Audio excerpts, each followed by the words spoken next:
بسم الله الرحمن الرحیم. امروز با هم خواهران عزیز انشاءالله در درس تفسیر سوره حقه رو میگیریم که حقه خودش معنایش از روز قیامت است، روزی که تمام حقیقت ها آشکار می شود و اهل جنت به جنت خود داخل می شوند و اهل دوزخ به دوزخ داخل می شوند.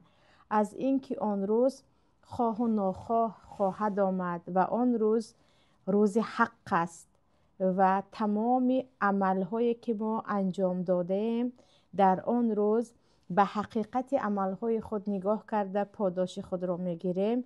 یکی از نامهایش حقه می باشد و الله این سوره را با نام حقه گذاشت و با حقه شروع می کند. الله میگوید الحق ما الحق و ما ادراک ما الحق. حقه یعنی روزی که حتما تحقق خواهد یافت. ما الحق و آن کدام حقه هست، کدام روز است. و ما ادراک ما الحق و تو آیا میدانی که آن روز کدام روز است؟ یعنی برای به این روز نظر ما را، انتباه ما را جلب کردن، خداوند سوال میکند که آیا میدانید آن روز کدام روز است؟ یعنی این یک نمود اسلوبی صحبت پروردگار با بنده ها می باشد. در دوامش الله میگوید کذبت ثمود و عاد بالقارعه.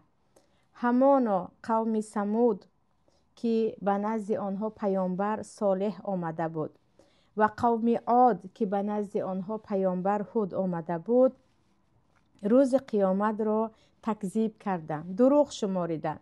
وقتی پیامبرشان صالح و این چونین پیامبرشان هود گفت از الله بترسید، بت پرستی و ظلم را ترک کنید، آنها گفتند نه، ما به آن روزی که تو میگویی باور نداریم و روز قیامت آمدنی نیست. الله میگوید به خاطر این گناهشون که پیامبر خود را تکذیب کردن یا دروغ شماریدن و این چونین به روز قیامت ایمان نداشتن، فاما ثمود فاهلكوا بالطاغیه. ما قوم ثمود را با یک بانگ، با یک صدای خیلی بلند نابود کرده. یعنی صیحه یا صدای بلند می آید و همگی نابود می شوند. و چیز عجیب در قصه صالح و قوم ثمود این است که وقتی که آنها به پیامبرشان میگویند اگر تو راست میگویی از این سنگ به ما شتر خارج کن، آن هم شتر عادی، شتر حامله که فرزند تولد کند یا در بعضی روایت ها شتر همراه کودکش باشد و ما از آن شیر بخوریم. پیامبرشان صالح این معجزه را از الله طلب میکند و این معجزه تحقق مییابد. ولی بدبختی را بنگرید که اون معجزه الله را، اون شتر را فقط 7 نفر یک جایه مصلحت میکنند و قدار از بین آنها از همه بدبخترینش قدار ابن سالیف آن را میکشد. و وقتی که فقط 7 نفر یا 8 نفر گفتیم شتر پیامبر را کشت، چرا خداوند بالای همه اینها عذاب فرستاد؟ چرا همه به یک بارگی نابود شدند؟ در تفسیرش میگویند چون بقیه قوم به این راضی بودند. وقتی تو به یک گناه شریک نیستی اما خاموش هستی و به آن راضی هستی، تو هم از جمله گناهگارانی و بالای تو هم آن عذابی که بالای آن گناهگاران می آید خواهد آمد که مسئله خیلی مسئله خفناک است. بعضا میگویم به من چی؟ بگذار بکند. نه، به من چی نمی شود. پیامبر صلی الله علیه و سلم میگویند وقتی شما گناه را دیدید با دستتان آن را تغییر دهید اگر قوت داشته باشید. اگر گفتید زورم نمیرسد، حداقل با زبانتان توصیه کنید، با زبانتان نصیحت کنید که این کار را نکن. با زبانتان که هم نمیتوانید تا این اندازه ضعیفید، حداقل با قلبتان بگوید که کاش این گناه را نمیکرد، چی بد است این گناه. که این میگویند ضعیفترین ایمان این است که تو گناه را دیده با قلبت ناراضگی را بیان کنی. الان یک زمان عجیب است که حتی با قلب هم نمیتوانند گناه را انکار کنند، یا اینکه گناه را وقتی دیدن عموما گویا که یک چیزی عادی هست گذشته می روند و اینجا میگن تمام قوم ثمود به خاطر آن 7 نفر هلاک نشد، نه، آنها همگی راضی بودن به این کار، خاموش بودن و اصلا برای نکردن این کار یا نکشتن آن شتر کسی از آنها سر بالا نکرده بود. در دوامش الله میگوید ما قوم ثمود را با آن بانگ بالا، بانگ بلند، صدای خیلی بالا که دلهایشان یک باره کفیده میمیرد، میگویند از بلندی صدا کشتیم. اما قوم عاد را چی؟ عادی که پیامبرشان هود را دروغ گفتند. و اما عاد فاهلکوا بریح صرصر عاتیه، آنها را ما با یک شمال سرد، شمالی که خیلی خنک بود، باد سرد که آن هم سخرها علیهم 7 لیال و 8 ایام حسوما، پی در پی 7 شب و 7 روز بالای آنها وزید نابود کردیم. فتر القوم فیها سرعا، وای اگر تو بینی آن قوم چی شدند، همشان به زمین ها مانند تنه های خرما، تنه های درخت خشکیده و افتیده به زمین مردند و افتیدند. در روایت آمده است که مرده های آنها را حتی شمال برد و به بحرها پرتافت و در افکنده شدن به بحرها دیگر آنها دیده نمی شدند. برای همین در دوام آیت الله میگوید فهل تری لهم من باقیه، آیا از بقایای آنها چیزی را میبینی؟ آیا چیزی واپسین ماند از قوم عاد و از قوم ثمود؟ و اینجا قوم عاد هم قوم ثمود هم چندین مراتب بالاتر از قریشی که پیامبر را دروغ شماریدن قوت داشتند و آنها خیلی قومی در زمان خود قوی بودند، ولی خداوند به پیامبرش تسلیت می‌دهد که ای محمد صلی الله علیه و سلم، این قوم هایی که از قریشی که الان در مکه هستند مایان هلاک کردیم، چقدر عددشان هم زیاد بود و چقدر قوی بودند، ما میتوانیم قریش رو هم نابود کنیم. ولی دعای پیامبر بود که پیامبر دعا میکردند که این قوم مرا هدایت کن و بالای اینها عذاب نآید. و الله میگوید پند بگیرید که ما چگونه آنها را با شمال نابود کردیم. پیامبر صلی الله علیه و سلم میگویند هر بادی که میوزد آن باد با مقدار معینی خود میوزد و خداوند هیچ بادی را، هیچ شمالی را از مقدارش زیاد نمیفرستد. هر قطره آبی که از آسمان میریزد با مقدار معینی خود میریزد و خداوند هیچ بارانی را از مقدارش زیاد نمیریزاند. اما برای قوم عاد یا برای قوم هود پروردگار باد را از حد زیاد فرستاد و آن باد عادی هم نبود، خیلی سرد بود، خیلی خنک بود. و برای قوم نوح هم وقتی از حد گناه کردن برای آنها آب را از حد زیاد فرستاد که یکی با آب غرق شدن، دیگری با شمال. پس وقتی گفتیم شمال نعمت الله هست یا بادی که میوزد نعمت الله هست، باران رحمت پروردگار است، برای قوم گناهگاران باران عذاب پروردگار و شمال هم یک جزای پروردگار شده میتواند. در دوامش پروردگار میگوید و جاء فرعون و من قبله و المؤتفکات بالخاطئه، پیش از اینها باشد که ها آمده بودند. فرعون در قوم موسی که تقریبا همه قصهش را میدانید و این چنین مؤتفکات یعنی دهنشین اهل لوط یا خش و تبار و قوم لوط که آنها چقدر به فاحشه و به گناه های کبیره دست زدند و آنها همه غوطه گناه بودند.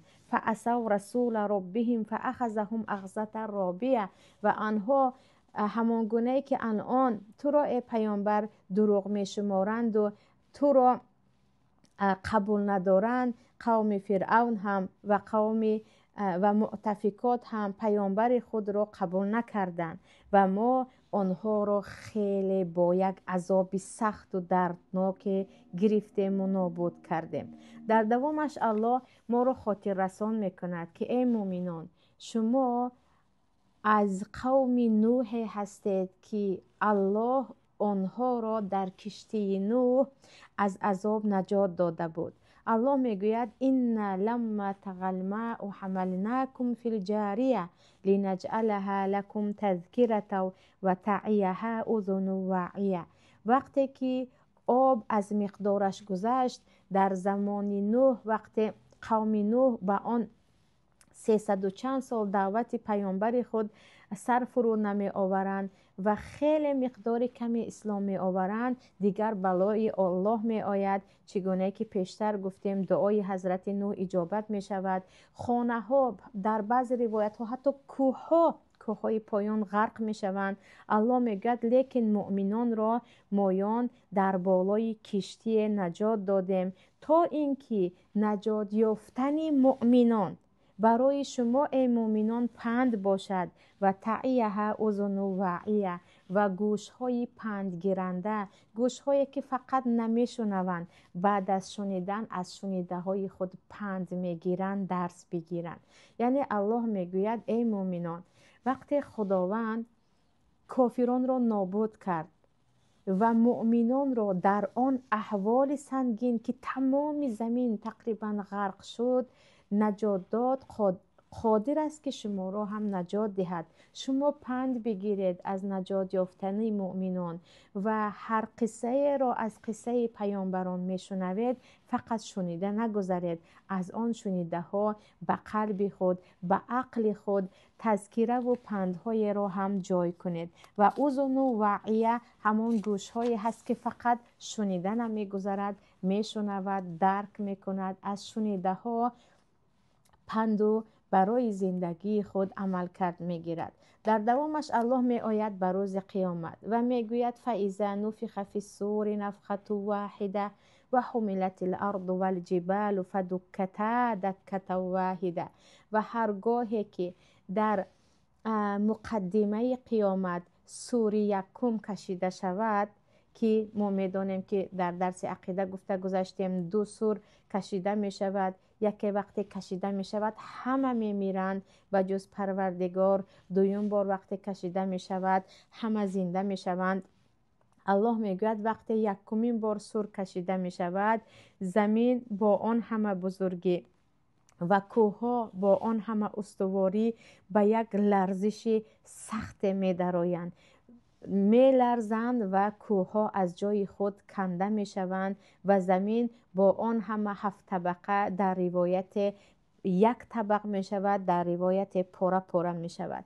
فیومئذ وقعت الواقعه و انشقت السماء فهی یومئذ واهیه. آن روز می گوید الله، آن روز بزرگی که شما برای آن در دنیا زندگی میکنید، برای آماده شدن به آن روز آن واقعه رخ خواهد داد و آسمان با آن همه بزرگی شکافته می شود و خیلی ضعیف و بیجان می شود.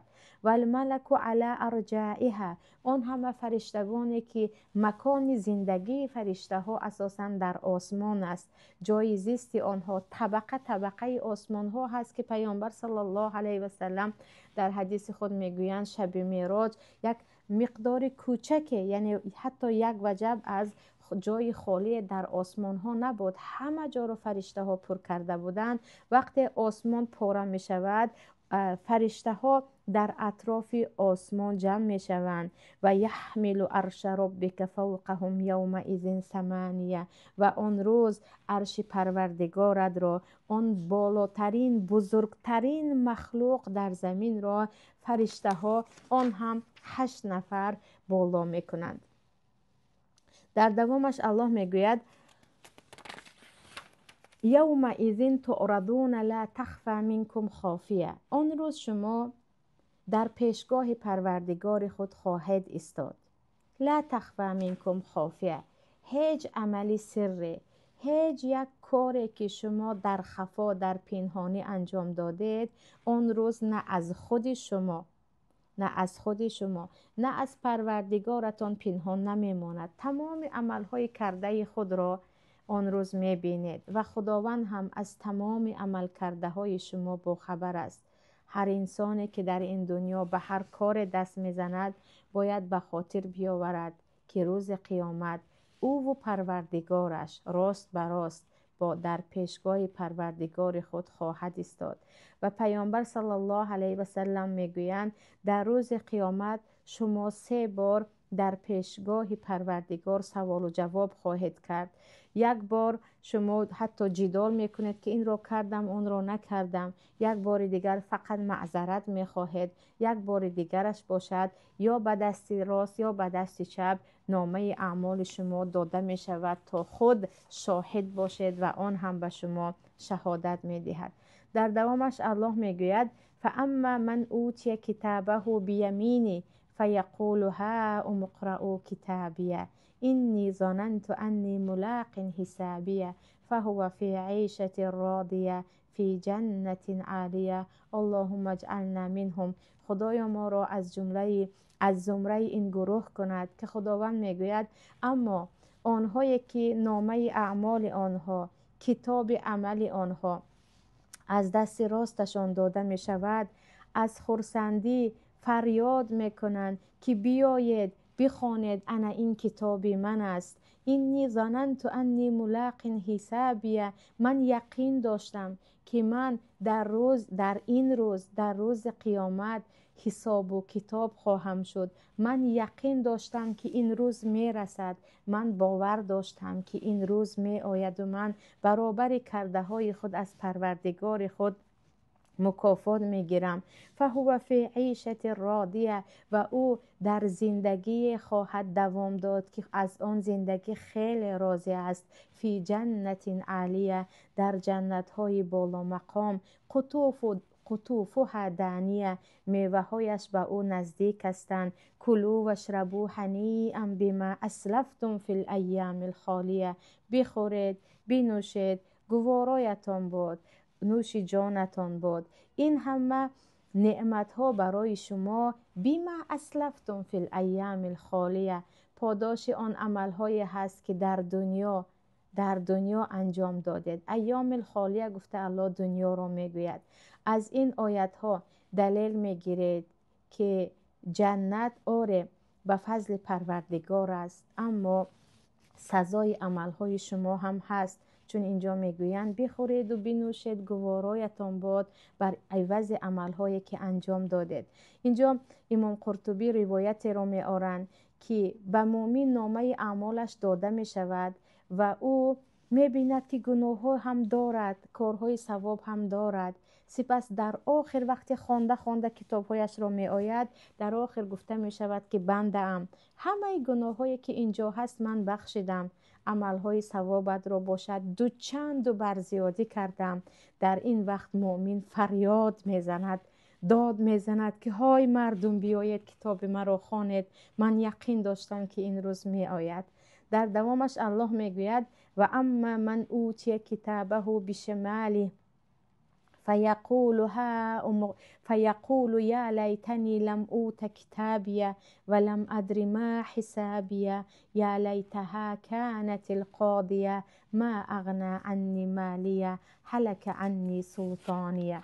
اما آنهایی که کافران و مجرمانی که کتابهای آنها داده می شود از دست چپ آنها، یعنی برعکس مؤمنان از طرف چپ به آنها داده می شود، او باشد میگوید ای کاش این کتاب را به من نمی دادن، ای کاش من اینجا الان حساب و کتاب نمی شدم، ای کاش الان مرگ می آمد و من به عذاب جهنم گرفتار نمی شدم. ما اغنی عنی مالیه آن همه مال و ثروتی که در دنیا داشتم به من کمک نکرد. هلک عنی سلطانیه آن آبروی من، آن سلطنت و مدیریت من همه از بین رفت.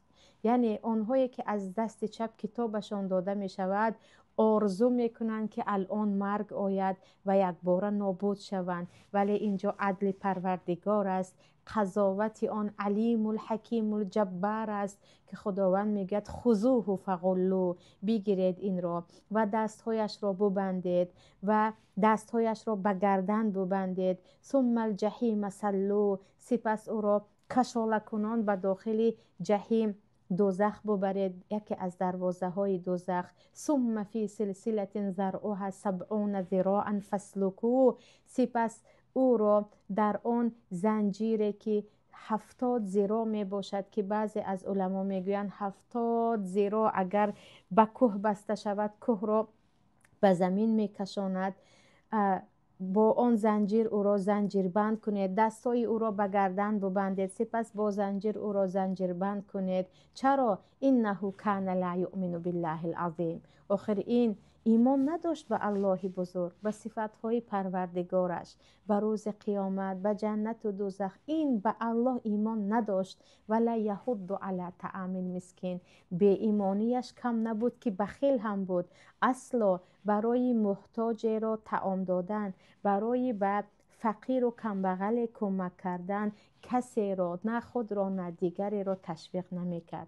و سبحان الله، خداوند برابر یک انسان بی ایمان یک انسانی بخیل را می آورد. برای همین بعضی علما میگویند این دو چیز با هم نمی آید، ایمان و بخل.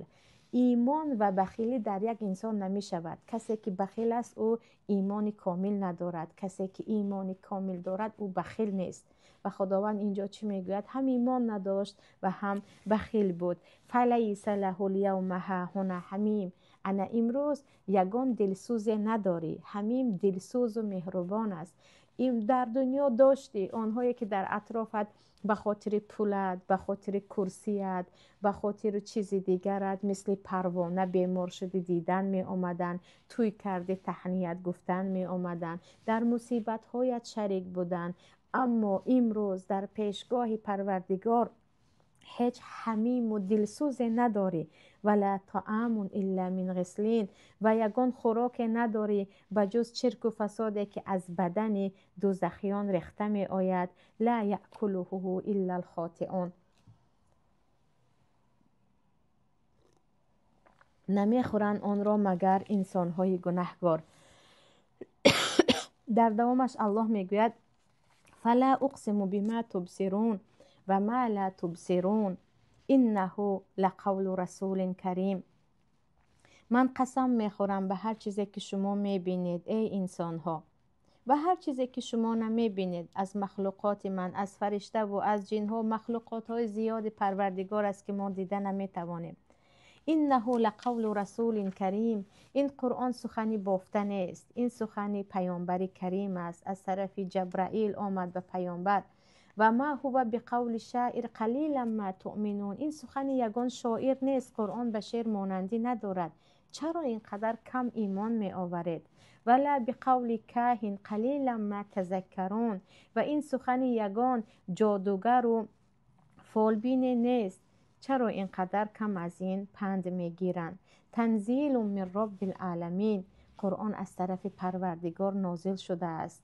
ولو تقول علینا بعض الاقاویل لاخذنا منه بالیمین ثم لقطعنا منه الوتین. اگر همانگونه که مشرکان شما ادعا دارید پیامبر بر خدا تهمت میزد و قرآنی که از طرف خداوند است از طرف خداوند نیست میگفت، یا چیزی را از نزد خود میبافت و میساخت و میگفت این از طرف الله هست، لأخذنا منه بالیمین. با قوت ما از دست راست او میگرفتیم. ثم لقطعنا منه الوتین. سپس آن شاهرگ های او را که اصل حیات در آن است آن را پاره میکردیم، یعنی هلاکش میکردیم. در دوامش میگوید فما منکم من احد عنه حاجزین. در این وقت کسی از شما به او کمک کرده نمیتوانست، پیش راه ما را گرفته نمیتوانست. و انه لتذکرة للمتقین. البته قرآن پنده هست، دنیای پند است در زندگی برای انسان‌هایی که اهل تقوا هستند، از گناه دور هستند و به عمل‌های ثواب دست میزنند. و این لنعلم ان منکم مکذبین. و ما البته میدانیم که در بین شما دروغ شمارنده هایی هست که به قرآن باور ندارد. و انه لحسرة علی الکافرین. و قرآن حسرتی هست برای کافران. در روز قیامت هر یک کافر حسرت میخورد که ای کاش دستور زندگی من از قرآن بود. و انه لحق الیقین. و البته که خداوند و احکام و کتاب خداوند و وعده های خداوند حق و یقین است و خداوند این سوره را تمام میکند. فسبح بسم ربک العظیم، پس تو تسبیح بگو با نام پروردگار بزرگت. سبحان الله و بحمده سبحان الله العظیم. در حقیقت خداوند لایق و ارزنده و زیبنده تسبیح است و زیبنده بزرگی هست. این بود الحمدلله 52 آیت سوره حاقه که در برش اگرچه مختصر باشد هم گفته گذاشتیم. خداوند عمل کردن را و قرآن را دستور زندگی ما در دنیا کردن را و برای اهل بیت ما، برای نزدیکان ما، عزیزان ما، قرآن را همچون یک سرقانون زندگی با خود داشتن و با آن عمل کردن را الهی نصیب کند. فقط خوانده و ختم و به آیاتهایش عمل کنیم تا اینکه به آن درجه که اصحاب پیامبر رسیده بودند ما هم برسیم. الحمدلله رب العالمین.